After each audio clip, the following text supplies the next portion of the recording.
এখন আমি কথা বলবো প্রোগ্রামিং এর খুব গুরুত্বপূর্ণ একটা বিষয়, কন্ডিশনাল লজিক নিয়ে। তো একটা প্রোগ্রাম নিজে নিজে অনেক কিছু করে ফেলতে পারে, নিজে নিজে অনেক কিছু বুঝে ফেলতে পারে। সেটা কিন্তু একজন ইউজার বা ব্যবহারকারী হিসেবে আমার কাছে মনে হয়। আসলে কম্পিউটারের তো কোনো বুদ্ধি নেই। কোন কম্পিউটার নিজে নিজে কিছুই বুঝতে পারে না। তো সেই বুদ্ধি শুদ্ধিটা কম্পিউটারকে দিয়ে দেওয়ার দায়িত্বটা হচ্ছে প্রোগ্রামারের। আর সেক্ষেত্রে কন্ডিশনাল লজিক খুবই গুরুত্বপূর্ণ এবং প্রাথমিক একটা ব্যাপার। তো শব্দটার সাথে তোমরা অনেকে পরিচিত যে কন্ডিশন শব্দের অর্থ হচ্ছে শর্ত, আর লজিক শব্দের অর্থ হচ্ছে যুক্তি। তো এই সপ্তাহে আমরা দেখব যে কন্ডিশনাল লজিকটা তোমরা কিভাবে একটা কম্পিউটার প্রোগ্রামে ঢুকিয়ে দেবে। এখন কন্ডিশনাল লজিকের ডিটেলসে যাওয়ার আগে আমি কিছু উদাহরণ দিব তোমাদেরকে, এবং যে উদাহরণগুলো দেখলে তোমরা বুঝতে পারবে যে তোমরা অলরেডি কন্ডিশনাল লজিক ব্যাপারটা খুব ভালোই বুঝো। হ্যাঁ, এখন হচ্ছে প্রথম উদাহরণ। তোমরা অনেকে যে মোবাইল ফোন ব্যবহার করো, সেখানে নানা রকম শর্ত থাকে। যেমন হ্যাঁ, যদি এফএনএফ হয় তাহলে 25 পয়সা, আর সেটা যদি না হয় কিন্তু আবার একই অপারেটর হয় তাহলে হয়তো 50 পয়সা, আবার যদি সেটাও না হয় তাহলে হচ্ছে 1 টাকা। তো এই ধরনের হিসাব নিকাশ কিন্তু তোমরা সবাই বুঝো, এবং তুমি যদি এগুলো বুঝে থাকো তাহলে কন্ডিশনাল লজিক বুঝতে তোমার কোনোই সমস্যা হবে না। তো আমরা পরের উদাহরণে চলে যাই। পরের উদাহরণটা হচ্ছে কি যে হ্যাঁ, বিভিন্ন ইন্টারনেট প্যাকেজ বা মোবাইল ফোনের প্যাকেজে থাকে রাত 12টা থেকে সকাল 8টা পর্যন্ত একরকম রেট, আবার সকাল 8টা থেকে রাত 12টা পর্যন্ত আরেক রকম রেট। তো এটাও কিন্তু একটা কন্ডিশনাল লজিকের উদাহরণ যে হ্যাঁ, এখন কি তাহলে তুমি যদি এই মুহূর্তে ইন্টারনেট ব্যবহার করলে কিরকম বিল আসবে বা কোন রেটে পড়বে, সেটা তুমি নিজেকে প্রশ্ন করবে। হ্যাঁ, এখন কি সময় সকাল 8টা থেকে রাত 12টা, যদি এটা সত্যি হয় তাহলে একরকম রেট, আর যদি সেটা না হয় তাহলে অন্যরকম রেট। তৃতীয় উদাহরণ দেখি। ধরো আমি কোথাও একটা দোকানে গেলাম যে একটা জুতা কিনবো, এবং আমার বাজেট হচ্ছে 2000 টাকা। এখন কোনো জুতা দেখে সেটার দাম যদি 2000 টাকা কিংবা তার কম হয় তাহলে আমি সেই জুতাটা কিনবো, আর যদি না হয় তাহলে কিনবো না। তো এই ব্যাপারগুলোই হচ্ছে আসলে কন্ডিশনাল লজিক। আশা করি 3টা উদাহরণই তোমরা বুঝতে পেরেছো, এবং এগুলো যদি তোমরা ভালোভাবে বুঝে থাকো তোমাদের আর কন্ডিশনাল লজিক বুঝতে কোনো সমস্যা হবে না। এখন আমি সি এর কিছু অপারেটর নিয়ে কথা বলবো। এই বিষয়গুলো তোমাদের জেনে রাখা জরুরি যে অপারেটর গুলো হচ্ছে কি ধরনের হয়। অপারেটর মোটামুটি 5 ধরনের: arithmetic operator, unary operator, relational and logical operator, assignment operator, আর কন্ডিশনাল অপারেটর। তো অ্যারিথমেটিক অপারেটর বিষয়গুলো তুমি অলরেডি অনেকে জানো যে হ্যাঁ, যে প্লাস, মাইনাস, গুণ, ভাগ, এগুলো হচ্ছে অ্যারিথমেটিক অপারেটর। আর অ্যাসাইনমেন্ট অপারেটর তোমরা জানো। অ্যাসাইনমেন্ট অপারেটর হচ্ছে এটা যেটা দিয়ে একটা ভ্যালু অ্যাসাইন করা হয়। যেমন ভেরিয়েবল লেকচারে তোমরা দেখেছো যে যদি আমি বলি যে এক্স সমান 5, এখানে কিন্তু এক্স সমান 5 না, এখানে এক্স এর মধ্যে 5 অ্যাসাইন করা হয়েছে, মানে এক্স এর মান এখন থেকে 5। আর unary operator, relational and logical operator এবং কন্ডিশনাল অপারেটরগুলো আমরা পরে দেখব। তো আমাদের কন্ডিশনাল লজিক বুঝতে প্রথমে যেটা লাগবে সেটা হচ্ছে রিলেশনাল এবং লজিক্যাল অপারেটর। রিলেশনাল অপারেটর কিরকম, যে হ্যাঁ, দুইটা জিনিসের মধ্যে সে রিলেশন তুলনা করবে যে হ্যাঁ, এটা কি বড় বা সমান বা ছোট। যেমন ধরো, বড় হলে কিভাবে চিহ্নটা হবে, সি এর চিহ্নটা হচ্ছে এটা, গ্রেটার দেন সাইন। আমি যদি বলি যে হ্যাঁ, এ গ্রেটার দেন বি, তাহলে সে তুলনা করবে যে এ কি বি এর চেয়ে বড়। আবার ছোট ছোট ব্যাপারটা কি হবে, ছোট ব্যাপারটা হচ্ছে আবার লেস দেন সাইন। যে আমি যদি বলি হ্যাঁ, পি লেস দেন কিউ, এখানে এটা হচ্ছে ছোট কিনা, পি পি কি হচ্ছে ছোট কিনা সেই তুলনাটা করে। সমান, সমান বোঝার জন্য সি কম্পাইলারে আমাদের হচ্ছে এই অপারেটরটা। এখানে কিন্তু দুইটা সমান চিহ্ন পাশাপাশি। তো তোমরা যারা নতুন নতুন প্রোগ্রামিং করো, তোমরা সবাই একটা কমন ভুল করো। এই সমান তুলনা করতে গিয়ে তোমরা একটা সমান চিহ্ন ব্যবহার করো। আসলে একটা সমান চিহ্ন হচ্ছে কি, এটা একটা অ্যাসাইনমেন্ট অপারেটর, যে একটা ভেরিয়েবলের ভেতর কোনো মান অ্যাসাইন করার জন্য এটা ব্যবহার করা হয়। আর এইটা হচ্ছে সমান কি না সেটা তুলনা করার অপারেটর। তো সমান কি না সেটা যদি তুলনা করা যায়, সমান নয় সেটাও তুলনা করতে পারা উচিত। হ্যাঁ, এবং সেটার জন্য অপারেটর হচ্ছে প্রথমে একটা নট সাইন, এটা এটা হচ্ছে সমান নয়। তো আরো দুইটা অপারেটর আছে, সেটা হচ্ছে সমান কিংবা বড়। এর জন্য আমরা যদি আগে স্কুলে পড়েছি হচ্ছে গণিতে যে এইরকম, কিন্তু কম্পিউটারে আসলে এই ধরনের কোনো চিহ্ন নেই। কম্পিউটারের চিহ্নটা হচ্ছে এরকম, এটা হচ্ছে সমান কিংবা বড়, আর সমান কিংবা ছোট হচ্ছে প্রথমে একটা লেস দেন সাইন, এটা হচ্ছে ইকুয়াল। যেমন হ্যাঁ, ধরো পি এর মান আমি দিলাম হচ্ছে পি এর ভেতর 5, কিউ এর ভেতর আমি দিলাম 7। এখন আমি চাইলে তুলনা করতে পারি এই পি কি। তো এই তুলনাটা এভাবে আসলে লেখা যাবে না, এটা লিখতে হবে কিভাবে, এটা লিখতে হবে P less than or equal to Q, যেখানে আমি তুলনা করতেছি যে পি এবং কিউর মধ্যে রিলেশনটা কোথায়। তো এই রিলেশনাল অপারেটরগুলা কন্ডিশনাল লজিক বোঝার জন্য খুবই গুরুত্বপূর্ণ। কন্ডিশনের ফলাফল সবসময় হবে সত্য অথবা মিথ্যা। যেমন ধরো আমরা আগের উদাহরণে দেখেছি যে হ্যাঁ, পি এর মান আমি বলেছিলাম হচ্ছে 5, কিউ এর মান 4। তাহলে পি গ্রেটার দেন কিউ, এটা কি সত্য নাকি মিথ্যা? এখন তোমরা বলো, পি এর মান যদি 5 হয়, কিউ এর মান যদি 4 হয়, তাহলে তো পি 5-এর চেয়ে বড়, তাহলে পি গ্রেটার দেন কিউ, এটা হচ্ছে সত্য। আবার আমরা যদি আরেকটা স্টেটমেন্টের কথা বলি, যেমন ধরো পি সমান কিউ, যে পি আর কিউ কি সমান? না, পি আর কিউ সমান না, এটা হচ্ছে তাহলে কি মিথ্যা। আবার আমি যদি বলি পি কি greater than or equal to Q, তাহলে এটা কি সত্য, কারণ পি আসলেই কিউ এর চেয়ে বড়। মানে এই কম্পারিজনটা হচ্ছে বড় কিংবা সমান, যে কোনো একটা হলেই হলো। যেমন ধরো পি এর মানও যদি 4 হতো, তাহলে কি এই স্টেটমেন্টটা সত্য হতো না মিথ্যা হতো? তাহলেও এই স্টেটমেন্টটা সত্য হতো, কারণ পি কিউ এর চেয়ে বড় না সমান, আমরা সেটাই বের করার চেষ্টা করছি এখানে। তো এই কন্ডিশনাল লজিকে সত্য মিথ্যার ব্যাপারটা ইম্পর্টেন্ট, যে হ্যাঁ তোমরা বিভিন্ন শর্ত দিয়ে সেই শর্তটা সত্য না মিথ্যা সেটা বোঝার চেষ্টা করবে। যেমন ধরো একটা জুতার গায়ে যদি দাম লেখা থাকে হচ্ছে 2000 টাকা, তাহলে আমি যদি সেই কম্পারিজনটা করি যে হ্যাঁ জুতাটার দাম কি আমার বাজেটের মধ্যে, কারণ আমার বাজেট যদি 2000 টাকা হয় তাহলে এটা সত্য। এবার আমার বাজেট যদি 1000 টাকা হয়, তাহলে জুতার দাম 2000 টাকা হলে সেটা আমার বাজেটের বাইরে। অর্থাৎ আমি যদি তখন ওইভাবে চিন্তা করি যে হ্যাঁ জুতার দামটা কি আমার বাজেটের মধ্যে, না, সেটা তখন মিথ্যা। তো এই সত্য মিথ্যার দিয়েই কিন্তু কম্পিউটার বুঝে। কম্পিউটার সত্য বলতে বুঝে হচ্ছে শূন্য ছাড়া যে কোনো একটা ভ্যালু, আর মিথ্যা বলতে বুঝে হচ্ছে শূন্য।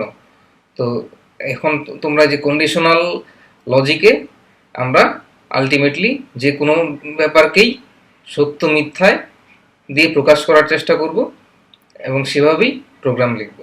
এখন আমরা দেখব একটা সি প্রোগ্রামে কন্ডিশনাল লজিক কিভাবে লেখে।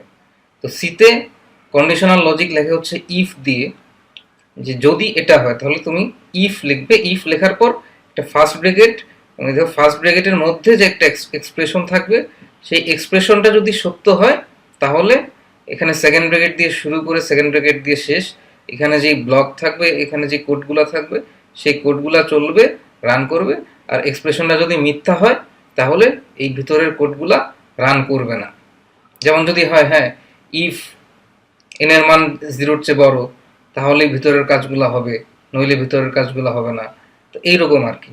তো চলো আমরা একটা প্রোগ্রাম লিখে দেখি ব্যাপারটা কেমন দাঁড়ায়। এখন আমি একটা প্রোগ্রাম লিখবো যেটা নির্ণয় করবে একটা সংখ্যা ধনাত্মক কি না। ধনাত্মক মানে হচ্ছে পজিটিভ। তো পজিটিভ সংখ্যা কোনগুলা? 0-র সমান কিংবা তার চেয়ে বড় যেগুলো সেগুলো হচ্ছে পজিটিভ সংখ্যা। তাহলে চলো আমরা প্রোগ্রামটা লেখা শুরু করে দিই। এখন আমি একটা ভেরিয়েবল নিলাম এক্স। এখন আমি টেস্ট করে দেখতেছি যদি ইফ এক্স এর মান greater than or equal two 0 হয়, তাহলে এখানে দ্বিতীয় বন্ধনীর ভেতর কাজটা হবে। কাজে এখানে কি করব, আমি এখানে একটা প্রিন্ট করব যে এক্স পজিটিভ। তাহলে এটা হবে printf x is positive, new line দিয়ে দিলাম। এখন এক্স এর কোনো ভ্যালু কিন্তু আমি অ্যাসাইন করিনি, আমরা এখানে এক্স এর বিভিন্ন ভ্যালু অ্যাসাইন করে দেখব যে আসলে কি প্রিন্ট হয়। যেমন এক্স এর মান যদি 5 হয়, তাহলে প্রোগ্রামটা সেভ করলাম, বিল্ডে গিয়ে আমি প্রোগ্রামটা কম্পাইল করলাম এবং এবার আমি রান করি। রান করে দেখো আউটপুট হয়েছে কি এক্স ইজ পজিটিভ। তো এক্স এর মানটা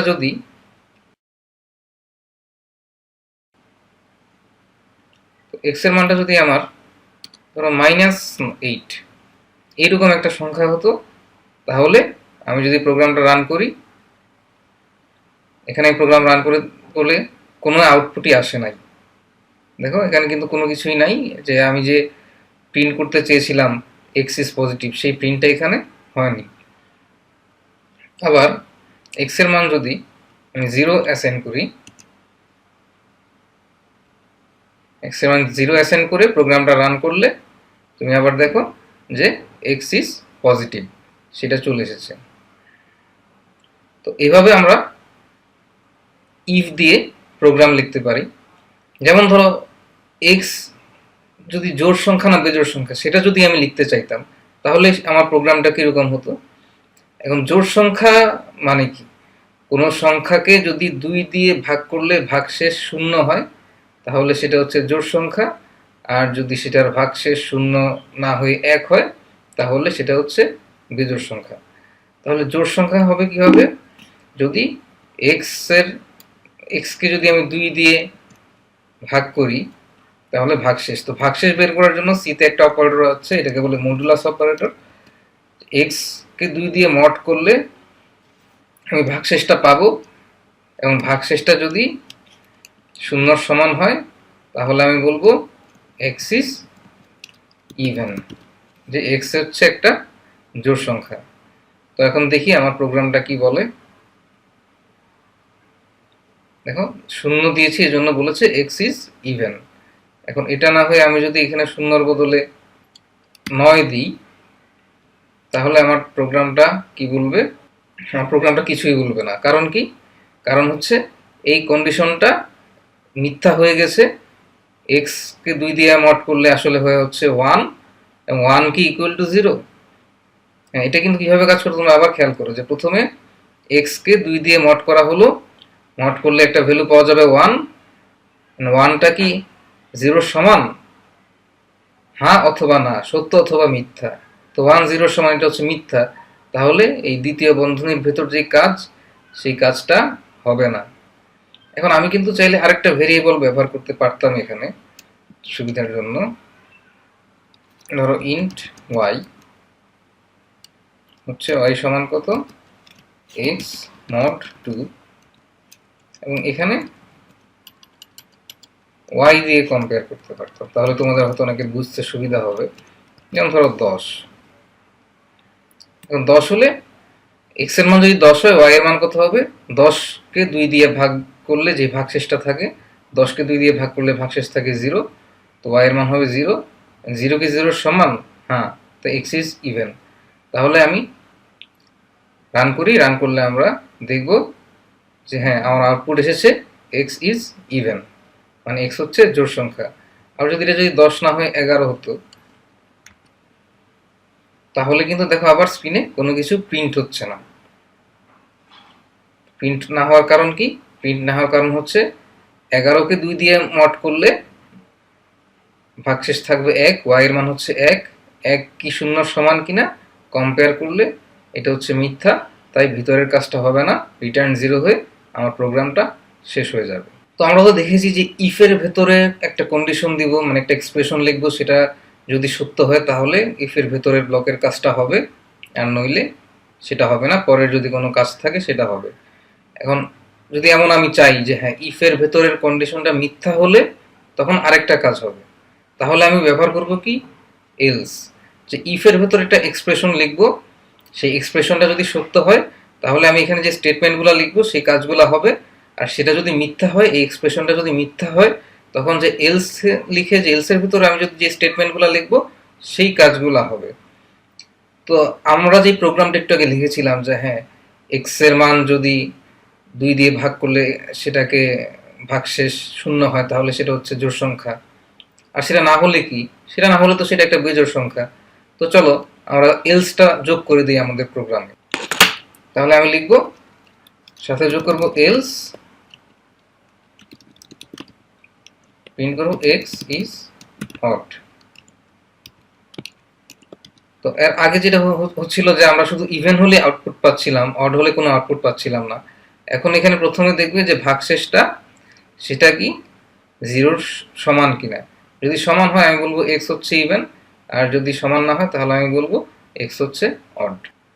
দেখো এখন এক্স হচ্ছে অড, এক্স এর মান ছিল 11, 11টার ভাগশেষ করলে 2 দিয়ে ভাগশেষ হচ্ছে 1, এবং 1 0 সমান এটা মিথ্যা কন্ডিশনটা, তাই আমার কি হলো এলস ব্লকের ভেতর কাজ চলে আসলো। যেমন ধরো আমি যদি বলি যে হ্যাঁ এখন টাইম কত, যেমন টাইম এটা কি সকাল 8টা থেকে 12টা, তাহলে এটা হলে এটা যদি ইফের মধ্যে কন্ডিশন থাকে সেই কন্ডিশনটা সত্য হলে একটা কাজ হবে, আর যদি না হয় তাহলে আমি এলস যোগ করে বলে দিব যে অন্য একটা কাজ হবে। তো এই গেল ইফ এলস। তো আশা করি তোমরা ইফ এলস এর ব্যাপারটা বুঝতে পেরেছো, এবং এটা দিয়ে কিন্তু কম্পিউটারকে বিভিন্ন জিনিস বোঝানো যাবে। যেমন ধরো আমি আরেকটা উদাহরণ, সেটা আমি মুখেই বলি, যেমন তোমার স্কুল হয়তো শুধু শুক্রবার বন্ধ, এবং শুক্রবার বন্ধ থাকলে তুমি ঘুম থেকে উঠে হচ্ছে সকাল 8টার সময়, আর অন্যান্য দিন তোমার সকাল 6টার সময় ঘুম থেকে উঠতে হয়। তাহলে তুমি রাতেই চিন্তা করে রাখো আগামীকাল কি শুক্রবার, যদি সেটা সত্য হয় তুমি তাহলে নিজেই মনে মনে বললো হ্যাঁ কালকে আমি সকাল 8টার সময় ঘুম থেকে উঠবো। আর সেটা যদি মিথ্যা হয় তখন তুমি পরদিন সকাল 6টার সময় ঘুম থেকে উঠবে, এবং সেভাবেই তোমার অ্যালার্মটা সেট করে রাখবে। তো সামনে আমরা ইফেলসের আরও উদাহরণ দেখব। ইফেলসের ব্যাপারটা তোমরা ইতিমধ্যে জেনে গেছো। তো প্রোগ্রামিংয়ে কিন্তু শুধু জেনে বসে থাকলেই হবে না, প্রোগ্রামিং হচ্ছে প্র্যাকটিসের বিষয়। তো আমাদের প্র্যাকটিস করতে হবে, চর্চা করতে হবে। তো চলো আমরা এখন একটা প্রোগ্রাম প্র্যাকটিস করব। কি প্রোগ্রাম লিখব? আমরা প্রোগ্রাম লিখব যে সেই ইউজারের কাছ থেকে একটা ক্যারেক্টার ইনপুট নিবে, এবং সেটা ভাওয়েল কি না সেটা বলবে। সেটা যদি ভাওয়েল হয় তাহলে সে বলবে সেটা ভাওয়েল। তো চলো আমরা প্রোগ্রামটা লেখা শুরু করে দিই। দেখো প্রথমেই আমরা একটা স্ক্যান করে সিএইচআর একটা ক্যারেক্টার মান নিচ্ছি। এখন আমি অনেকগুলো ইফ কন্ডিশন দিয়ে সেটা চেক করব যে সিএইচআর হচ্ছে কি, সেটা এর সমান কি না। সে যদি এর সমান হয় তাহলে আমি কি বলবো, তাহলে আমি বলবো প্রিন্টএফ ভাওয়েল, যে হ্যাঁ এটা একটা ভাওয়েল। তো এরকম ভাওয়েল কোনগুলা, এ ই আই ও ইউ, তার মানে আমার এখানে 5টা ইফ লেখা লাগবে।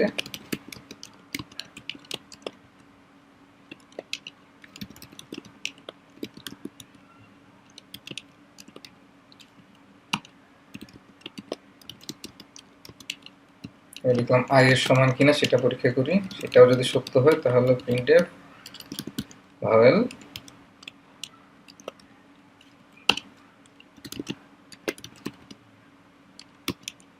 ও এর সমান কিনা, যদি ও এর সমান হয় তাহলেও ভাওয়েল। এবার দেখবো শেষ হচ্ছে ইউ এর সমান কিনা, তাহলে আমি বলবো ভাওয়েল। এখন প্রোগ্রামটা আমরা রান করি। রান করার পর আমি যদি এটার মান দিই আই ইনপুট, তখন সেটাকে সে কি বলতেছে, ভাওয়েল বলতেছে। আবার আমরা রান করি, রান করে এটার মান দিলাম আমি এ ইনপুট, মানে সিএইচআর মান হচ্ছে এ, এটাও ভাওয়েল। এখন আমি আবার রান করে দেখি। এখন যদি আমি ধরো দিলাম হচ্ছে কে, দেখো এখানে স্ক্রিনে কিছুই প্রিন্ট হয় নাই, মানে এই কে ভাওয়েল না, ভাওয়েল হলে তো ভাওয়েল প্রিন্ট করতো। তো প্রোগ্রামটা কিভাবে চলে, যে এখানে তো সে স্ক্যানএফ করে সিএইচআর এর মানটা নিল ইউজারের কাছ থেকে, তারপর সে যেটা করবে সে অনেকগুলো কম্পারিজন করবে। সেই ইফের ভেতর ঢুকবে যে হ্যাঁ এই কন্ডিশনটা কি সত্য, এক্সপ্রেশনটা সিএইচআর সমান সমান এ, যদি সত্য হয় তাহলে সে ভাওয়েল প্রিন্ট করবে, আর সত্য না হলে সে এখানে আসবে না, প্রিন্ট করবে না। তারপর সে আবার ই এর জন্য একই চেক করবে, ই এর জন্য সমান কিনা, বা আই এর সমান কিনা, ও এর সমান কিনা, ইউ এর সমান কিনা, এইভাবে প্রোগ্রামটা এক্সিকিউট হবে। এখন এটা কিন্তু প্রত্যেকটা ইফে এক্সিকিউট হবে এমন ভাবার কোনো কারণ নাই যে হ্যাঁ ধরো এর মান দিলা, তুমি এর মান দেওয়ার পর সিএইচআর এর সমান সেটা তুলনা করবে, করে ভাওয়েল প্রিন্ট করবে। তারপর কিন্তু প্রোগ্রামটা বন্ধ হয়ে যাবে না, তারপর প্রোগ্রামটা এটার সাথেও তুলনা করবে, এটার সাথেও তুলনা করবে, এটার সাথেও তুলনা করবে, এটার সাথেও তুলনা করবে, করে সব কাজ শেষ করে তারপর এখানে রিটার্ন 0 দিয়ে প্রোগ্রামটা বন্ধ হবে। তো এই প্রোগ্রামটা কিন্তু আরো ভালোভাবে লেখা যায়, আরো সহজভাবে, সেটা কিছুক্ষণ পর আমরা দেখব। এর মধ্যে তোমাদের যাদের একটু বুদ্ধিশুদ্ধি বেশি, তোমরা নিশ্চয়ই মনে মনে বলছো আচ্ছা এই প্রোগ্রামটা তো ক্যাপিটাল লেটার এ দিলে কাজ করবে না। কাজ যে করবে না সেটা আমি রান করে দেখিয়ে দিই। ধরো এ দিলাম, সে কিন্তু ভাওয়েল প্রিন্ট করে নাই, তার মানে আমার প্রোগ্রামে বাগ আছে। আসলে আমি যেটা কি করেছি, বড় হাতের অক্ষরগুলোর জন্য এখানে কিছু করিনি। তোমাদের কি করতে হবে, এরকম আরো 5টা ইফ লিখতে হবে বড় হাতের অক্ষরের জন্য। তো সেই কষ্টটা আমি করব না, সেটা তোমরা করবে। আর আমি এখন কি করব, আমি এখন তোমাদেরকে লজিক্যাল অপারেটরের সাথে পরিচয় করাবো। তো চলো আমরা লজিক্যাল অপারেটর কি সেটা একটু জানার চেষ্টা করি। তো সিতে 3 ধরনের লজিক্যাল অপারেটর রয়েছে। একটা হচ্ছে এন্ড, একটা হচ্ছে অর, একটা হচ্ছে নট। তো এন্ড হচ্ছে, এন্ডকে লিখে হচ্ছে তুমি 2টা এম্পারসেন্ট সাইন দিয়ে লিখবে, যে এটা হচ্ছে এন্ড এর চিহ্ন। এইভাবে শুধু ইংরেজিতে এ এন ডি লিখলে হবে না, সি বুঝবে হচ্ছে এই চিহ্ন দিয়ে এন্ড, এই চিহ্ন দিয়ে বুঝবে অর, এবং এই চিহ্ন দিয়ে হচ্ছে নট। তো এন্ড, অর এবং নটের মানে কি, কোনটা দিয়ে কি বুঝে? এন্ড হচ্ছে, ধরো তোমার 2টা কন্ডিশন যদি থাকে, যে তোমার এখানে একটা কন্ডিশন আছে এবং এখানে আরেকটা কন্ডিশন আছে, কন্ডিশন 1 এবং কন্ডিশন 2 এই দুইটার মাঝে যদি আমি এন্ড অপারেটর যুক্ত করে দেই, তাহলে দুইটা মিলে যে পুরো কন্ডিশনটা দাঁড়াবে সেটা সত্যি হবে তখনই যখন কন্ডিশন 1টাও সত্য এবং কন্ডিশন 2টাও সত্য। যেমন ধরা যাক, আমি একবার উদাহরণে বলেছিলাম যে হ্যাঁ, শুক্রবার তোমার স্কুল হচ্ছে বন্ধ, অন্য দিনগুলোতে স্কুল ছুটি। তাহলে তুমি স্কুলে যাবে কিনা তুমি সেটা কিভাবে সিদ্ধান্ত নিবে? তখন তুমি জিজ্ঞেস করবে, আজকে কি শুক্রবার? এটা যদি সত্য হয় তাহলে স্কুলে যাবে না, অথবা তুমি স্কুলে যাবে। এখন শুধু শুক্রবার না হলেই যে তুমি স্কুলে যেতে হবে সেটা কিন্তু ঠিক না, কারণ স্কুল অন্য কারণে বন্ধ হতে পারে, সরকারি ছুটির দিনও থাকতে পারে। তাহলে তোমার এমন যদি হয় যে আজকে কন্ডিশন 1টা হচ্ছে শুক্রবার না, আগে কি হতো, শুক্রবার না হলেই তোমার স্কুলে যেতে হবে। এখন আমি আরেকটা কন্ডিশন দিয়ে দিলাম, সেটা হচ্ছে এবং আজকে কোনো সরকারি ছুটি নাই, তাহলে তোমার স্কুলে যেতে হবে। এখন তাহলে তুমি কখন স্কুলে যাবে? যখন 2টা কন্ডিশনই সত্য হবে। যদি একটা কন্ডিশন মিথ্যা হয়ে যায়, আজকে যদি শুক্রবার হয়ে যায়, তখন আর তোমার এই কন্ডিশন দেখা লাগবে না, তুমি এমনিতেই স্কুলে যাবে না। কিংবা আজকে যদি শুক্রবার না অন্যবার, কিন্তু আজকে সরকারি ছুটি, অন্য কারণে স্কুল ছুটি, তাহলেও কিন্তু তুমি স্কুলে যাবে না। তাহলে আমি একটা টেবিল এঁকেছি এখানে, এই টেবিলটাকে বলে ট্রুথ টেবিল। এখানে টি হচ্ছে ট্রুথ এবং ট্রু, এবং এফ হচ্ছে ফলস। ধরো এক্স এবং ওয়াই যদি দুটো থাকে, এক্স যদি ট্রু হয় এবং ওয়াইও ট্রু হয়, তাহলে এক্স অ্যান্ড ওয়াই হচ্ছে ট্রু, মানে এই কন্ডিশনটাও সত্য, এই কন্ডিশনটাও সত্য, তাহলে দুইটা অ্যান্ড করলে হবে সত্য। এটা ছাড়া যে কোনো কেসেই, মানে যে কোনো একটা মিথ্যা হলেই এটা মিথ্যা, এবং 2টা মিথ্যা হলে তো অবশ্যই মিথ্যা। এক্স যদি ট্রু হয়, ওয়াই যদি ফলস হয়, তাহলে কিন্তু এক্স অ্যান্ড ওয়াই হচ্ছে ফলস। বা এক্স যদি ফলস হয়, ওয়াই ট্রু হয়, তাহলেও এক্স অ্যান্ড ওয়াই ফলস। এবং এক্স যদি ফলস হয় এবং ওয়াই ফলস হয়, তাহলে তো অবশ্যই এক্স এবং ওয়াই ফলস। এক্স এবং ওয়াই মানে এক্সও সত্য হতে হবে এবং ওয়াইও সত্য হতে হবে, তাহলেই কেবল টোটাল কন্ডিশনটা সত্য হবে। যেমন ধরা যাক এক্স হচ্ছে 5, ওয়াই হচ্ছে 10। তো এখন যদি আমি একটা কন্ডিশন লিখি এরকম, যে এক্স সমান 5 এটা হচ্ছে কন্ডিশন একটা, ওয়াই সমান 10 এটা হচ্ছে আরেকটা কন্ডিশন, এবং দুইটার মাঝখানে আমি যুক্ত করেছি কি, এই যে অ্যান্ড দিয়ে। তাহলে এখন যদি 5 আর 10 লিখি তাহলে দুইটা সত্য হবে, কিন্তু এছাড়া 5 10 এর বদলে এখানে অন্য কোনো ভ্যালু লিখলে এই কন্ডিশনটা, এক্সপ্রেশনটা সত্য হবে না, তখন মিথ্যা হয়ে যাবে, এবং মিথ্যা হলে এক্স এর ভিতরের কাজটা হবে না। তো এন্ড গেল, এখন আমরা দেখি অর। অর এন্ডের চেয়ে ভালো, এন্ডের মতো তো করা লোক না, সে খুবই ফ্লেক্সিবল, সে যে কোনো একটা সত্য হলেই খুশি। সে যদি ধরো এখানে আমি 2টা কন্ডিশন লিখেছি, কন্ডিশন 1 অথবা কন্ডিশন 2, যে কোনো একটা সত্য হলেই সম্পূর্ণ এক্সপ্রেশনটা সত্য হবে, ঠিক আছে? যেমন ট্রুথ টেবিলটা দেখো, এক্স এবং ওয়াই, এক্স ট্রু এবং ওয়াই ট্রু হলে এক্স অথবা ওয়াই, মানে X or Y true. X true Y false হলেও true, X false Y true হলেও ট্রু, মানে যে কোনো একটা, কমপক্ষে যে কোনো একটা ট্রু হলেই এক্স এবং এক্স অথবা ওয়াই মানে এক্স অর ওয়াই ট্রু হবে, এবং এক্স এবং ওয়াই দুইটাই যদি ফলস হয়, কেবল সেক্ষেত্রেই এক্স অর ওয়াই ফলস হবে। এখন যেমন ধরো এক্স সমান 5, ওয়াই সমান 10, দুটাই সত্য, এই ক্ষেত্রে তাহলে এই কন্ডিশনটা সত্য। কিন্তু আমি যদি ওয়াই 10 না লিখে এখানে আমি লিখতাম যে ওয়াই হচ্ছে 11, তাহলে কি হতো? তাহলে কিন্তু এটা সত্য হতো, কারণ এই প্রথম কন্ডিশনটা তো সত্য। আবার ওয়াই যদি 10 রাখতাম, এক্স এর মান অন্য একটা কিছু দিতাম, তাহলেও সত্য হতো, কারণ এই কন্ডিশনটা তখন সত্য। তার মানে যে কোনো একটা কন্ডিশন সত্য হলেই এটা সত্য হবে। ঠিক আছে, তাহলে এইটা হচ্ছে গেল আমাদের লজিক্যাল অর। যে লজিক্যাল অর এর জন্য আমরা এরকম চিহ্ন ব্যবহার করব। তো কিবোর্ডে কিন্তু তোমরা দেখবে যে কিবোর্ডের চিহ্নটা অনেক সময় এরকম হতে পারে, এই যে মাঝখানে একটু গ্যাপ থাকে। আমি যখন নতুন প্রোগ্রামিং শিখি, আমি তো অর বইয়ে পড়েছি এবং পড়ার পর এরকম স্ট্রেইট লেখা লাইনের কোনো চিহ্ন আমি আমার কিবোর্ডে খুঁজে পাইনি। তো সারাদিন পরে আমার এক বন্ধুর বাসায় গিয়ে আমি তাকে জিজ্ঞেস করলাম যে আমি তো কিবোর্ডে অর পাচ্ছি না, অর অর লিখবো কিভাবে? তখন দেখলাম যে এখানে কিবোর্ডে যে এরকম একটা চিহ্ন থাকে, সেটাই অর চিহ্ন। তো অর অর গেল, অর হচ্ছে কি দুইটা কন্ডিশনের মাঝখানে অর চিহ্ন দেওয়া যায় এবং যে কোনো একটা কন্ডিশন সত্য হলেই সম্পূর্ণ কন্ডিশনটা সত্য হবে। আর আরেকটা হচ্ছে লজিক্যাল নট। এটা কি জিনিস? এটা হচ্ছে কোনো কিছুর আগে নট চিহ্ন লাগিয়ে দিলে তার কন্ডিশনটা পরিবর্তন হয়ে যায়। যেমন কোনো কিছু যদি ট্রু হয়, ট্রু এর আগে নট বসালে সেটা হয়ে যাবে ফলস, আর ফলসের আগে নট বসালে সেটা হয়ে যাবে ট্রু।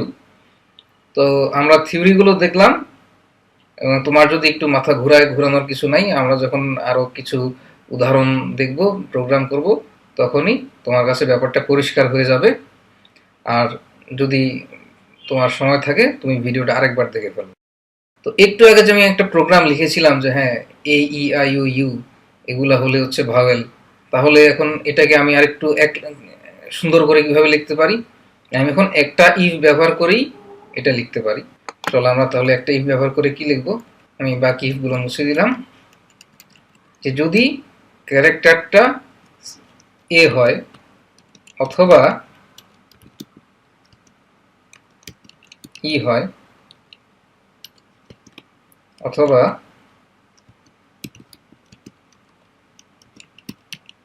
আই অথবা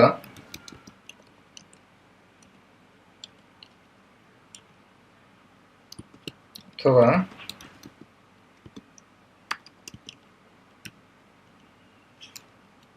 তাহলে ভাওয়েল। তোমরা দেখো এখানে কিন্তু আমি অর ব্যবহার করেছি। অর হলে, অর মানে কি, যে যে কোনো একটা অর দিয়ে যেসব কন্ডিশন যুক্ত করা হবে তার যে কোনো একটা সত্য হলেই সম্পূর্ণ কন্ডিশনটা সত্য, আর নইলে সেটা মিথ্যা। তো আমি প্রথমে চেক করেছি এটা এ এর সমান কিনা, অথবা এটা ই এর সমান কিনা, অথবা এটা আই এর সমান কিনা, অথবা এটা ও এর সমান কিনা, অথবা এটা ইউ এর সমান কিনা। তো এখন এটা আমরা প্রোগ্রামটা রান করি। ধর আমি ও দিলাম, ও দিলে কিন্তু সে বলতেছে ভাওয়েল, তার মানে আমার প্রোগ্রামটা ঠিক আছে। এখন আমি যদি ধরো টি দেই, টি দিলে সে কিছু দেখাবে না। তো কিছু না দেখানোর ব্যাপারটা তো খারাপ, তাই না? তোমরা তো এলস যেহেতু জানো, তাহলে আমি এটা যোগ করে দিই এখানে, এলস ভাওয়েল না হলে সেটা কি, কনসোনেন্ট। তো তোমরা দেখো যে অর ব্যবহার করে আমি খুব সহজেই প্রোগ্রামটা লিখে ফেললাম এবং দেখতেও খুব সুন্দর হলো আগের চেয়ে। এখন আমি যদি ও লিখি, ও হচ্ছে ভাওয়েল। এখন আমি যদি এন ইনপুট দিই, এন হচ্ছে কনসোনেন্ট। তো আমাদের প্রোগ্রামটা আমরা অনেক এলিগেন্টলি বা সুন্দরভাবে লিখলাম। তো একটু পর আমরা আরেকটা উদাহরণ দেখব। আমরা এখন একটা প্রোগ্রাম লিখব যেটা নির্ধারণ করবে একটা ক্যারেক্টার ডিজিট কিনা। ডিজিট মানে হচ্ছে 0 1 2 3 4 5 6 7 8 9, এগুলো যদি হয় তাহলে আমি বলবো সেটা ডিজিট, আর এটা যদি না হয় তাহলে আমি বলবো সেটা ডিজিট না। তাহলে আমি কি হবে প্রোগ্রামটা, যে আমি একটা ক্যারেক্টার ইনপুট নিব, নেওয়ার পর ইফ এখানে একটা কন্ডিশন থাকবে, সেই কন্ডিশন আমি পরে লিখে দেখাচ্ছি। কন্ডিশনটা যদি সত্য হয় তাহলে প্রিন্টএফ ডিজিট, আর যদি কন্ডিশনটা মিথ্যা হয় else printf not a digit. তাহলে আমার কন্ডিশনটা কি হবে? কন্ডিশনটা হবে CHR 0 অথবা CHR1 অথবা CHR2 অথবা CHR3 অথবা আমার প্রোগ্রামটা অনেক বড় হয়ে লাইনটা অনেক বড় হয়ে যাচ্ছে, তো আপাতত আমার কিছু করার নেই। CHR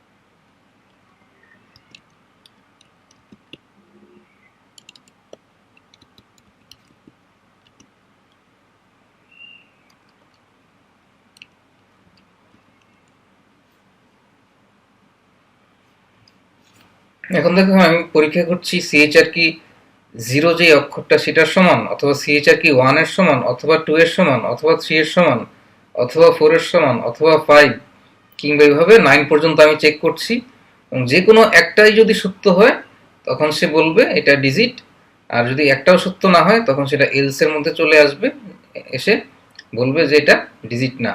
তাহলে চলো আমরা আমাদের প্রোগ্রামটা রান করি।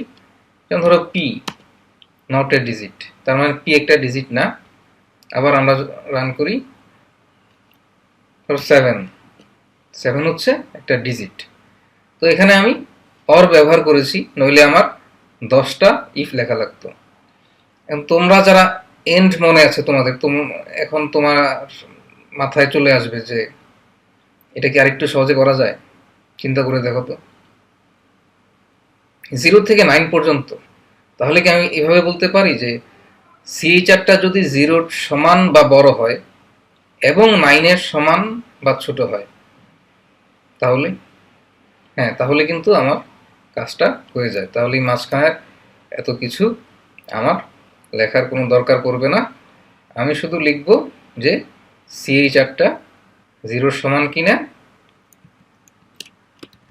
এবং CHRটা 9 এর চেয়ে ছোট কিংবা, তো CHR যদি 0 সমান অথবা বড় হয় এবং CHR যদি লেস দেন ইকুয়াল টু 9 হয়, তাহলেই সেটা হচ্ছে ডিজিট, আর তা না হলে সেটা ডিজিট না। তো চলো আমরা প্রোগ্রামটা রান করে দেখি। ধরো মান দিলাম 4 হচ্ছে ডিজিট। এখন আমি আবার রান করি, ধরো 1 হচ্ছে ডিজিট।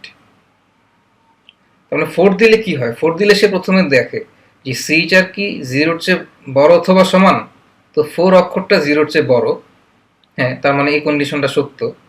তারপর সে আবার এই কন্ডিশনটা চেক করে, CHR কি 9 এর চেয়ে ছোট অথবা সমান, যে 4 9 এর চেয়ে ছোট, হ্যাঁ, তার মানে এটাও সত্য।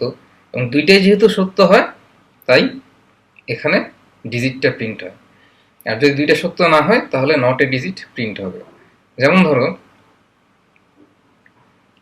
আমি দিলাম এক্স এর ক্ষেত্রে এখানে কি প্রিন্ট হচ্ছে? Not a digit.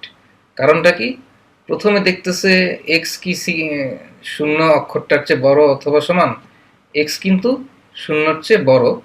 যে আজকে কোডে থাকে প্রত্যেকটার জন্য একটা নির্দিষ্ট ভ্যালু থাকে, তো সেই ভ্যালুতে এক্স 0-এর চেয়ে বড়, কারণ এই কন্ডিশনটা সত্য। এক্স কি 9 এর চেয়ে ছোট বা সমান?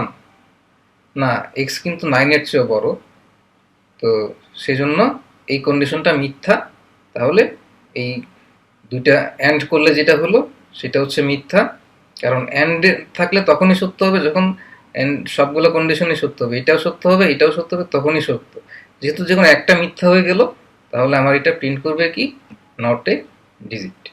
তো চলো এখন আমরা একটা সহজ সরল প্রোগ্রাম দেখি। এই প্রোগ্রামটা কি করে? প্রোগ্রামটা একটা ইন্টিজার ইনপুট নেয় ব্যবহারকারীর কাছ থেকে বা ইউজারের কাছ থেকে, এবং প্রথমে সেটা চেক করে সেটা 10-এর চেয়ে বড় কিনা।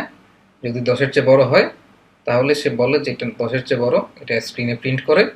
যদি 5-এর চেয়ে বড় হয় তাহলে সেটা 5-এর চেয়ে বড়, এটা স্ক্রিনে প্রিন্ট করে। তাহলে আমার প্রোগ্রামটা চালাই আমরা।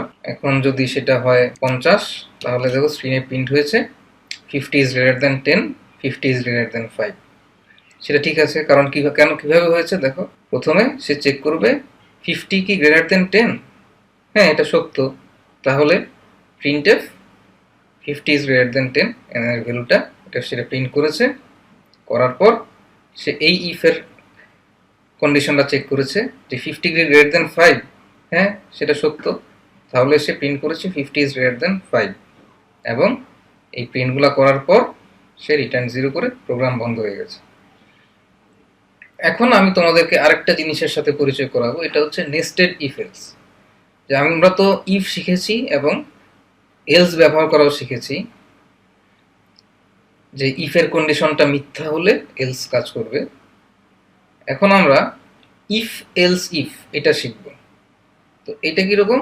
এটা হচ্ছে খুবই সহজ। যে প্রথমে ইফ একটা কন্ডিশন তোমরা লিখবে, লেখার পর পরের যে কন্ডিশনটা তুমি সেখানে লিখবে এলস ইফ। এলস ইফ লেখালে সুবিধাটা কি? সুবিধাটা হচ্ছে যদি এই কন্ডিশনটা সত্য হয়ে যায় তাহলে আর পরের কন্ডিশনটা চেক করাই হবে না। তো এটা যে চেক করা হবে না সেটা আমি তোমাকে প্রমাণ করে দিচ্ছি। সেই প্রমাণটা কিরকম? এখন দেখো, আমি যদি আবার প্রোগ্রামটা চালাই এবং আবার 50 দিই, তাহলে দেখো শুধু 50 ইজ গ্রেটার দেন 10 এটা প্রিন্ট হচ্ছে। কেন হচ্ছে? প্রথম লাইন এইখানে যে n গ্রেটার দেন কি 10। হ্যাঁ, সত্য, কারণ 50 গ্রেটার দেন 10, এবং তাহলে আমি প্রথম এই লাইনটা প্রিন্ট করে ফেললাম 50 ইজ গ্রেটার দেন 10। এবং তারপর এই কন্ডিশনটাও কিন্তু সত্য, কিন্তু এই কন্ডিশনটা চেকই করা হবে না, কারণ একবার একটা ইফের যদি কন্ডিশনটা সত্য হয়ে যায় তারপরে যতগুলাই এলস ইফ থাকুক না কেন সেই কন্ডিশনটাই চেক করা হবে না। তো এরকম করে লাভ কি আমাদের? এরকম করে লাভ কি? তোমাদের তো মনে আছে যে আমি এর আগে যে প্রোগ্রামটা লিখেছিলাম অনেকগুলা ইফ ব্যবহার করে, যে ভাওয়েল কিনা, যে এ সমান কিনা সেটা পরীক্ষা করতাম, ই এর সমান কিনা, আই এর সমান কিনা, ও কিংবা ইউ, ধরো এ ই আই ও ইউ এগুলোর সমান কিনা সেগুলো আমি ইফ দিয়ে পরীক্ষা করতাম। তো এর মধ্যে যদি একটা কন্ডিশন সত্য হয়েও যেত তারপরেও কিন্তু বাকিগুলা পরীক্ষা হতো। তো তোমরা সেই প্রোগ্রামে যদি এলস ইফ দিয়ে লেখো তাহলে সেই কন্ডিশনগুলা চেক করা হবে না। তো কম চেক করে লাভ কি? কম কাজ করে লাভ কি? একজন প্রোগ্রামারের কাজই হচ্ছে ইফিশিয়েন্ট প্রোগ্রাম লেখা। তো ইফিশিয়েন্ট জিনিসটা দুইভাবে চিন্তা করা যায়। এক হচ্ছে তার প্রোগ্রাম কম মেমোরি খরচ করবে, আর একটা হচ্ছে তার প্রোগ্রাম কম সময়ে চলবে। তো কম সময়ে চললে আমি যদি কম্পিউটারকে দিয়ে বেশি কাজ করাই তাহলে তার বেশি সময় লাগবে। তো আমি চেষ্টা করব কম্পিউটারকে দিয়ে কম কাজ করাতে। তাহলে আমার যদি প্রোগ্রামে এমন হয় যে একটা কন্ডিশন সত্য হয়ে গেলে বাকিগুলো আমার আর চেক করার দরকার নাই, তখন সেই ক্ষেত্রে আমি এলস ইফ ব্যবহার করব। তো এখন আমি আরেকটা প্রোগ্রাম লিখব, সেটা কি করবে? সেটা তোমাদের গ্রেড নির্ণয় করবে। তো ধরা যাক আমি এখানে একটা ভেরিয়েবল রাখবো মার্কস, আর একটা ক্যারেক্টার ভেরিয়েবল রাখবো গ্রেড।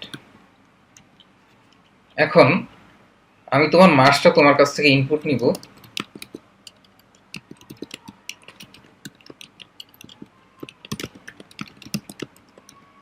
এবং চেক করব যে মার্কসের উপর ভিত্তি করে তোমার গ্রেডটা নির্ণয় করে দিব। তো এখন যদি মার্কসটা এমন হয় ইফ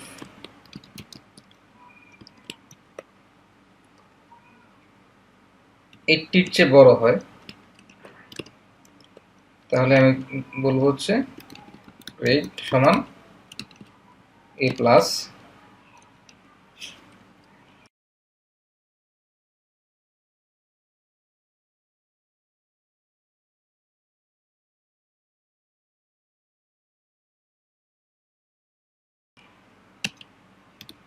ইফ মার্কস 70-র চেয়ে বড় হয় তখন আমি বলবো গ্রেড হচ্ছে এ। আবার ইফ 60-র চেয়ে বড় হয় তখন আমি বলবো গ্রেড হচ্ছে বি।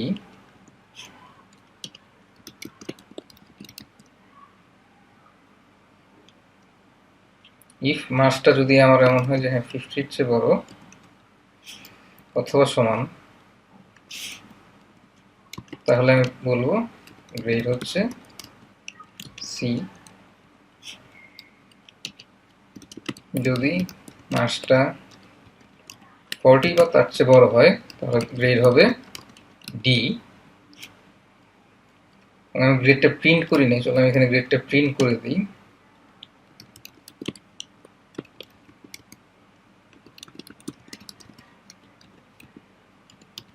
your grade is গ্রেডের মানটা এই লাইনটা আমি এখন কপি করে প্রত্যেক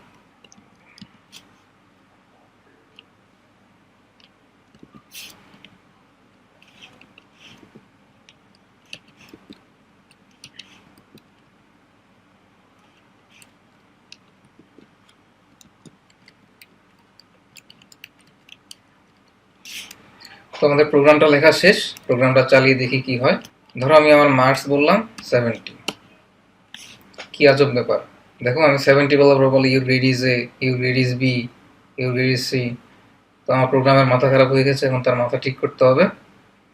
তো এরকম করার কারণ কি? 70 বলার পর grade A B C D দেখালো কেন?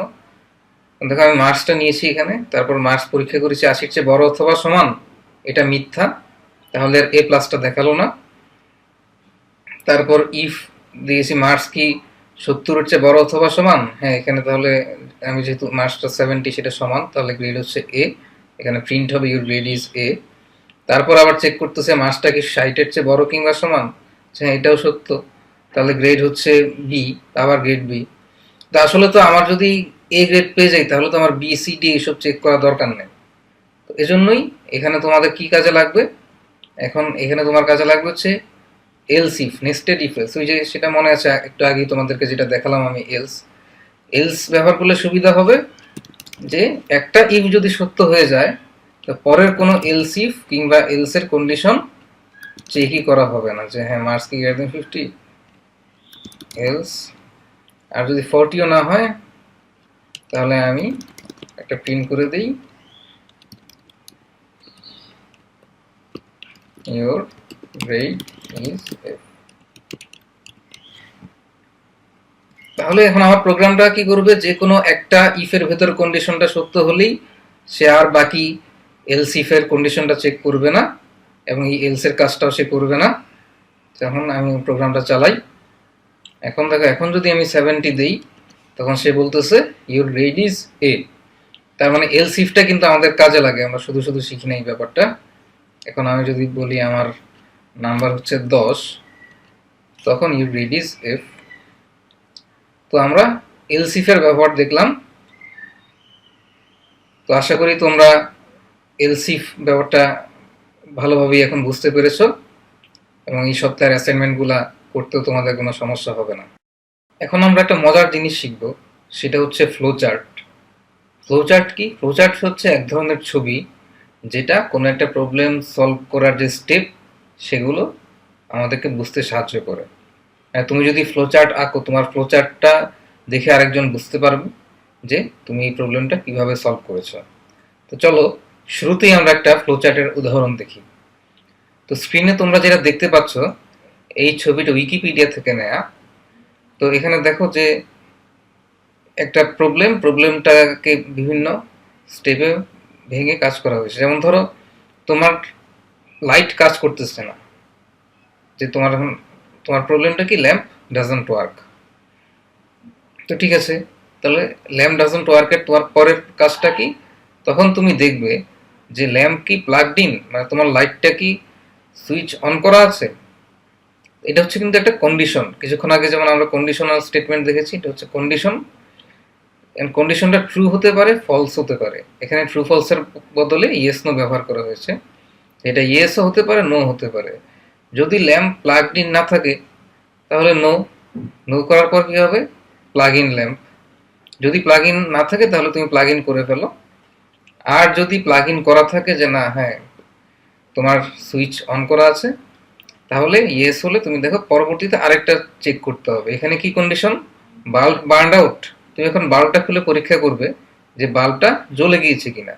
বাল্ব যদি জ্বলে যায় তাহলে ইয়েস হয়, ইয়েস হলে এখানে রিপ্লেস বাল্ব, তুমি একটা নতুন বাল্ব কিনে ফেলবে। আর যদি নো হয় যে না তোমার বাল্ব জ্বলেনি, বাল্বও ঠিক আছে, আবার একটা সুইচ অন আছে, তখন তোমার এই সিস্টেমটাতেই সমস্যা আছে, তোমার ল্যাম্প সিস্টেমে, তাহলে তুমি ল্যাম্পটা রিপেয়ার করবে। তো এটা কিন্তু হচ্ছে একটা ফ্লো চার্ট। আমি ফ্লো চার্ট দেখি সহজে বুঝতে পারছি কোন স্টেপের পর কি করব। আমরা আবার দেখি যে প্রথমে আমার প্রবলেম হচ্ছে ল্যাম্প ডাজন্ট ওয়ার্ক, এটা হচ্ছে আমার প্রবলেম। এই প্রবলেমের জন্য প্রথমে আমার এই চেকটা করতে হচ্ছে, এটা একটা কন্ডিশনাল চেক। এই চেকের দুইটা ফলাফল হতে পারে, ইয়েস নো। নো হলে তো আমি প্লাগ ইন করবো, আর ইয়েস হলে আমি চেক করবো বাল্ব বার্ন আউট কিনা। এটার দুইটা ফলাফল হতে পারে, ইয়েস নো। ইয়েস হলে রিপ্লেস বাল্ব, আর না হলে রিপেয়ার ল্যাম্প। তাহলে এই ফ্লোচার্ট থেকে আমরা সিদ্ধান্ত নিতে পারি যে আমাদের ল্যাম্পটা রিপেয়ার করার দরকার আছে কি না। তার আগেই আমরা, যদি দরকার না থাকে, আমি এখানে ল্যাম্প প্লাগ ইন করতে পারি এবং রিপ্লেস বাল্ব করতে পারি। তো ফ্লোচার্টের কিছু চিহ্ন আছে যেটা সবাই একই রকম যাতে ব্যবহার করে, কারণ এক একজন এক এক চিহ্ন এক এক অর্থে ব্যবহার করলে তো হবে না। তখন আমি চিহ্নগুলো তোমাদেরকে এঁকে দিই। যেমন এই ধরনের যে চিহ্ন থাকবে, আঁকাটা সুন্দর হয়নি, আর একটু ভালোভাবে আঁকার চেষ্টা করি। এই চিহ্ন মানে হচ্ছে স্টার্ট অথবা এন্ড, কোনো প্রসেস স্টার্ট করা অথবা শেষ করা, এই দুই ক্ষেত্রে আমরা এটা ব্যবহার করব। তারপর তোমরা যে ডায়মন্ডের মতো বক্স দেখেছো, সেটা হচ্ছে ডিসিশন। যে আমরা যেমন ইফের ভেতর যে কন্ডিশনটা দিই, এখানে এরকম একটা কন্ডিশন যে এটা কি সত্য না মিথ্যা, ইয়েস না নো। এবং এখান থেকে ব্রাঞ্চ বের হতে পারবে, ইয়েস হলে এদিকে, নো হলে এদিকে, অথবা এদিকে, যে কোনো দিকে তুমি নিতে পারবে। উপর দিকে নিবে না, কারণ সেটা যে কোনো ফ্লো উপর থেকে নিচের দিকে আসবে। এখন আমরা যদি প্রোগ্রামে কোনো ইনপুট নেই বা আউটপুট দেখাই, তখন একটা এইরকম সামান্তরিকের মতো ছবি আঁকবে। এটা হচ্ছে ইনপুট অথবা আউটপুট, এটা হচ্ছে ইনপুট অথবা আউটপুট।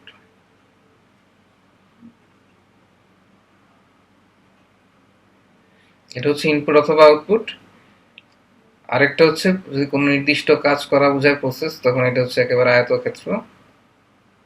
এটা হচ্ছে কোনো নির্দিষ্ট প্রসেস।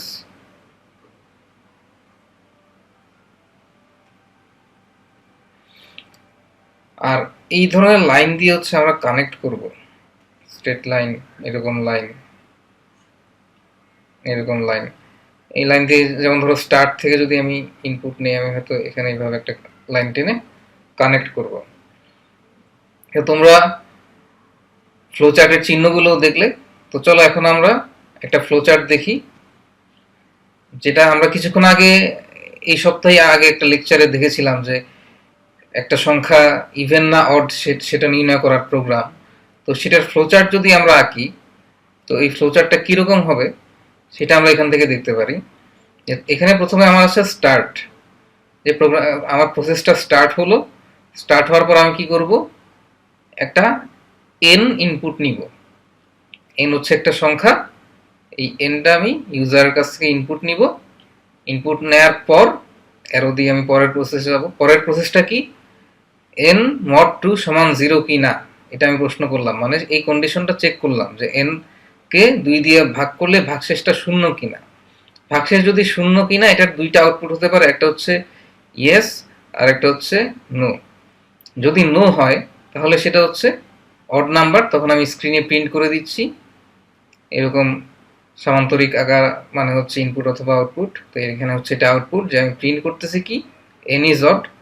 আর যদি এখানে আসতো আমার যে এন কে 2 দিয়ে মড করলে 0, ইয়েস হতো, তাহলে এন ইজ ইভেন। এবং তারপর এখান থেকে অথবা এখান থেকে, যেখান থেকেই বের হই না কেন, আমি এন্ডে চলে যাব, মানে আমার প্রসেস শেষ। তাহলে তোমরা দেখলে ফ্লোচার্ট খুব একটা জটিল বিষয় না। তোমরা প্র্যাকটিস করার জন্য এই সপ্তাহে আমি যেসব প্রোগ্রাম করে দেখিয়েছি সেগুলোর ফ্লোচার্ট আঁকতে পারো। এবং তোমার ফ্লোচার্ট আঁকাটা সঠিক হলো কিনা, তো এটা দেখানোর উদ্দেশ্য হচ্ছে, এখন তোমরা সবাই যদি আমাকে ইমেল করা শুরু করো তাহলে তো হবে না। তোমরা যেটা করবে, যে তোমরা এক একজন তোমাদের বন্ধুকে দেখাবে যে তোমার ফ্লোচার্টটা আঁকা ঠিক হলো কিনা, আবার তুমি তোমার বন্ধুরটা দেখবে যে ফ্লোচার্টটা ঠিক হলো কিনা। এই সপ্তাহের শেষ লেকচারে আমি তোমাদেরকে খুব গুরুত্বপূর্ণ একটা জিনিস বলবো, এবং সেটা হচ্ছে কোড ইনডেন্টেশন। যে তোমাদেরকে সবসময় কোড ইনডেন্টেশন করতে হবে। তো ইনডেন্টেশন শব্দের অর্থটা আমরা না জানলেও ব্যাপারটা কি সেটা কিন্তু আমরা জানি, অনেকে তোমরা ইতিমধ্যে খেয়াল করে ফেলেছো, কিংবা অনেকে খেয়াল করোনি।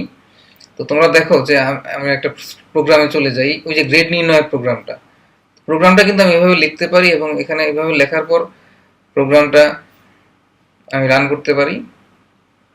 এবং প্রোগ্রাম রান করলে এখন আমার যদি নাম্বার হয় 68, আমার গ্রেড হচ্ছে বি। প্রোগ্রাম ঠিকঠাক মতো চলছে, কোনো সমস্যা হচ্ছে না। তো এখন তুমি যদি কোডের দিকে একটু তাকাও, কোডটা দেখে খুব খুশি হতে পারছো তুমি? তুমি দেখো তো যে হ্যাঁ, এখানে আমি স্ক্যান করলাম মার্কসের ভ্যালু, তারপর চেক করলাম মার্কস 80-র চেয়ে বড় কিনা, তাহলে গ্রেড এ প্লাস প্রিন্ট, আর না হলে এখানে এলস। তো কেমন একটু হিজিবিজি হচ্ছে না? তো এটা তো একটা ছোট প্রোগ্রাম, আমাদের যদি আরো অনেক বড় প্রোগ্রাম হতো, সেটা যদি এরকম হিজিবিজি হতো, তাহলে কিন্তু বুঝতে অনেক সমস্যা। এজন্য আমরা যেটা করি সব সময়, তুমি দেখো যে ইন্ট মেইনের পরের লাইনে আমি এখানে প্রথম সেকেন্ড ব্র্যাকেটটা স্টার্ট করেছি, এবং তার ঠিক 4 ঘর পরে মার্কস ভ্যালুগুলো ডিক্লেয়ার করেছি। এই যে সেকেন্ড ব্র্যাকেট স্টার্ট করার পর যে কোনো কাজই হবে কি, ডান দিকে সরে যাবে। এবং ডান দিকে কত ঘর? 4 ঘরটাই স্ট্যান্ডার্ড, তোমরা চাইলে তোমরা অন্য কোনো স্ট্যান্ডার্ড ব্যবহার করতে পারো।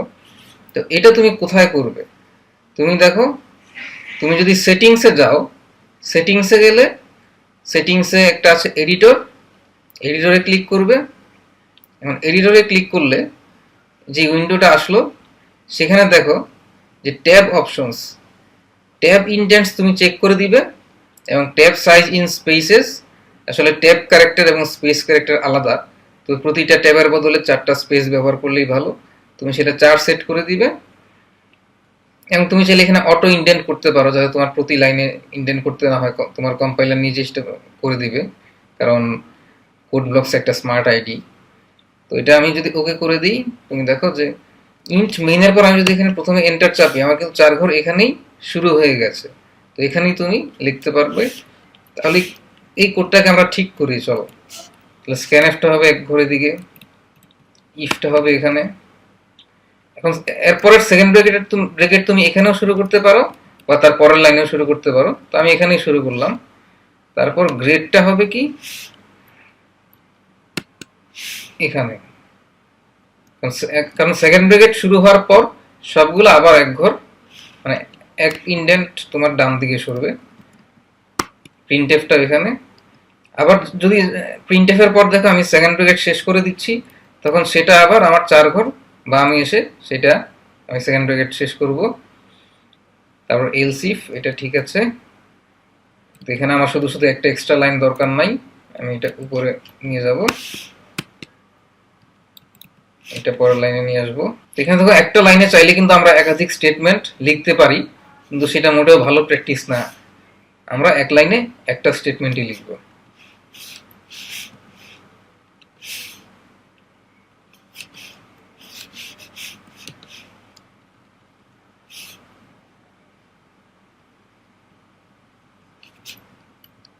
এটা বেশি ডান দিকে নেওয়া যাবে না, এটা এখানে অ্যালাইন করতে হবে। রিটার্ন 0টা পরে নিয়ে যাবো আমরা। তো এখন দেখো তোমার প্রোগ্রামটা কিন্তু এখন অনেক রিডেবল, তুমি খুব সহজেই পড়তে পারছো। আচ্ছা, মার্কসের ভ্যালু ইনপুট নিলাম, এখানে টেস্ট করতেছি 80-র চেয়ে বড়, যদি হয় তাহলে ভিতরের কাজটা। তো এইভাবে আর কি। তো এরকম বা পরবর্তীতে সময় যখনই তোমরা কোনো সেকেন্ড ব্র্যাকেট স্টার্ট করবে, তোমরা 1 ঘর ডান দিকে, 1 ঘর মানে কিন্তু 1 স্পেস না, 1 ট্যাব। এবং আমরা এখানে 1 ট্যাব সমান 4টা স্পেস এডিটরে সেটিংসে নির্ধারণ করে দিয়েছি। তো এই হচ্ছে ইন্ডেন্টেশনের ব্যাপার। তোমরা কিন্তু আমি প্রায়ই দেখি যে অনেকেই একেবারে সব বাম দিকে শুরু করে দাও। এমনকি আমি এমনও দেখেছি যে 4 বছর কম্পিউটার সায়েন্সে লেখাপড়া করে পাশ করে গেছে, এবং তারপরও সে তার কোডগুলো কি করতেছে, ইন্ডেন্টেশন করতেছে না। তো তোমরা যখন চাকরির ইন্টারভিউ দিতে যাবা, যদি তুমি প্রোগ্রামার হতে চাও, প্রোগ্রামার হিসেবে ক্যারিয়ার করতে চাও, এবং ওরা যদি তোমার এমন কোনো কোড দেখে যেখানে তুমি ইন্ডেন্টেশন করো নাই, তাহলে নিশ্চিতভাবেই তুমি চাকরিটা পাবা না। ইন্ডেন্টেশন করাটা খুবই গুরুত্বপূর্ণ। তার একটা কারণ হচ্ছে যে কোড রিডেবিলিটি, মানে কোড কিন্তু শুধু লিখলেই হয় না। ধরো তুমি একটা কোড লিখলে, একটা বড় প্রজেক্টে কিন্তু একটা টিমে অনেকজন কাজ করে, ধরো একটা টিমে 10 জন 20 জন 100 জনও কাজ করতে পারে, তোমার হয়তো আরো 5 জনের কোড দেখা লাগবে। তো তাদের কোডগুলো যদি হিজিবিজি হয়, তাহলে কিন্তু তুমি দেখতে তোমার কষ্ট হবে এবং বেশি সময় লাগবে। আবার তোমার কোডও যদি হিজিবিজি হয়, অন্যের সেটা দেখতে কষ্ট হবে বা সময় বেশি লাগবে। তো এই কারণেই ইন্ডেন্টেশন করাটা খুবই গুরুত্বপূর্ণ। আমি আশা করব এরপর থেকে তোমরা ঠিকঠাক মতো ইন্ডেন্টেশন করতে ভুলবে না।